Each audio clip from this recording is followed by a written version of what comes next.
Claude is similar to Google's Gemini and ChatGPT.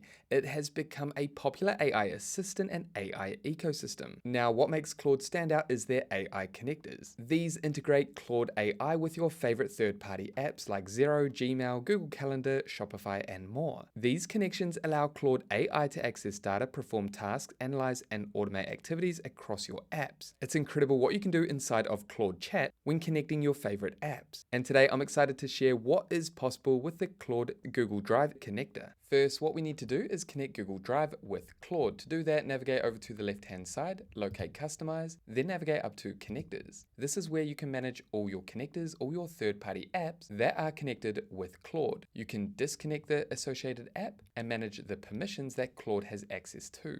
Okay, let's jump up here, browse Connectors, and locate Google Drive. If you can't see Google Drive down here, simply search for Google Drive and then click on the connector. And then we need to connect Google Drive with Claude.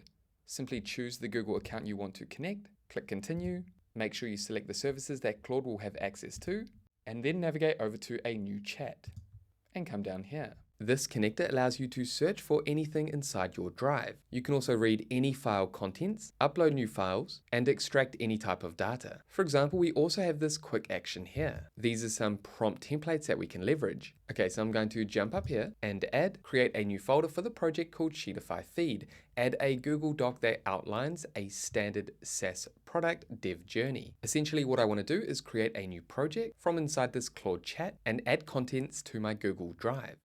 Okay, so just like that, in a few moments, Claude has generated a new folder inside my Google Drive, as well as a Google Doc. Here we can see the folder name, and then the Google Doc that has been created inside, which covers a full 8-phase product journey. Pretty cool, huh? Let's go ahead and jump over to the folder that has been created, click on Open Link, and here I am inside my Google Drive, inside the folder that was created, Sheetify Feed, and then we have a document. Let's open this up. That was automatically created with the content inside generated with AI. This is exactly what I asked Claude to create for me. As you can see, so much is possible with the connection between Claude and Google Drive. Let's jump back over to Claude and we can do many other things, like changing file or folder names, editing contents, creating new assets inside of Google Drive, and analyzing all our data inside our Google Drive account. As you can see, this is incredibly powerful. And that is everything I wanted to cover in this Google Drive and Claude integration. Now, if you got value, make sure you leave a like and subscribe, and that way I'll see you in the next video.